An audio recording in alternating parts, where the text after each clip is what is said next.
Start. এখানে আমি supply লাইনটা নিয়েছি তো সাপ্লাই লাইনটা আমি জাস্ট একটা অফ সুইচটা আমি ডেমো রিসেট করার জন্য দিয়েছি আর কিছু না টাইমারগুলো। এটা সাপ্লাই লাইনটা দ্বিতীয় টাইমারের এনসি কন্ট্যাক্ট, বুঝছেন?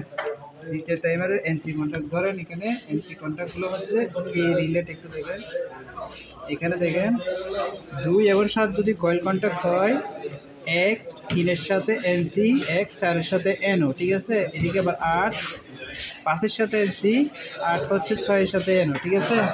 তাহলে আমরা প্রথম লাইনটা নিয়ে ফেজটা নিয়ে আমরা দ্বিতীয় টাইমারে এনসি দিয়ে ঘুরে নিব।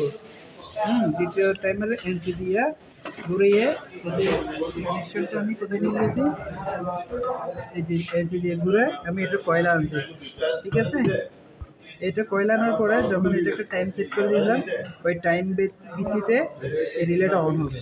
রিলেটা অন হলে এখানে হবে কি, এখানে আমি 1 নাম্বার থেকে 2 থেকে আমি 8-এ কমন করছি, আমি 1-এ দিতে পারতাম, যেহেতু এই চ্যানেলটা একটু নষ্ট সেজন্য আমরা 8-এ দিলাম। 8-এ কমন করলাম, 8 থেকে আমরা 2টা লোডকে কন্ট্যাক্ট দিছি, একটা হচ্ছে যে 5-এর সাথে, একটা হচ্ছে কি 6-এর সাথে, ঠিক আছে? 5 এবং 6 মূলত এই বাতিগুলোকে কন্ট্রোল করতেছে এই টাইমারে, ঠিক আছে? এবার এই টাইমারকে অন অফ করার জন্য, মানে একটা নির্দিষ্ট সময়ের পর এটা অন অফ একসাথে অটো হওয়ার জন্য আমরা কী করছি, এখান থেকে জাস্ট একটাকে কমন করে, যেটা এনও 3 নাম্বার, আর এদিকে 6 নাম্বার কন্ট্যাক্ট থেকে আমি এখানে আনলাম কোথায়, এখানে আমি 2-এর মধ্যে কয়েল কানেকশন দিলাম, ঠিক আছে? 2-এর কয়েল কানেকশন দিয়েছি, যার কারণে এটা অন হয়, হ্যাঁ?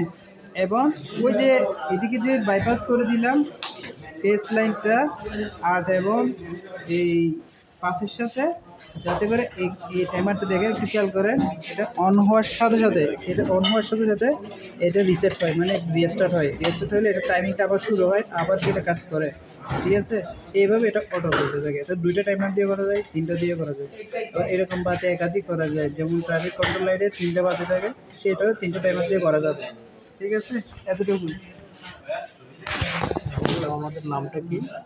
আপনার time based auto switching circuit diagram. হ্যাঁ, টাইম বেস অটো সুইচিং।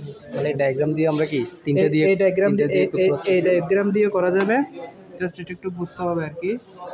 আর এটা হচ্ছে 3টা টাইমারের, 2টা টাইমার দিয়ে করতে গেলে জাস্ট এই টাইমারের এনসি পয়েন্টটা ব্যবহার করতে হবে। এই ফেজ লাইন যেটা আমরা আরেকটা টাইমার বাইপাস করছি, সেটা এই দ্বিতীয় নাম্বার টাইমারে এনসি দিয়ে বাইপাস করে দিতে হবে। সব কাজ সেম, এই কাজটা মনে করেন 2টা টাইমারের এনসি, এতটুকু। আচ্ছা, এটা আমরা কোন কাজে ব্যবহার করব? এটা যে কোনো টাইম বেস, যে কোনো লোডকে কন্ট্রোল করার জন্য, ট্রাফিক কন্ট্রোল লাইটে যে কোনো জিনিস সিকোয়েন্সলি কিছুক্ষণ এটা চলবে, কিছুক্ষণ এটা চলবে, এরকম যদি করা যায় তখন এই সার্কিটটা ব্যবহার করা যায়। ওকে, থ্যাংক ইউ সো মাচ।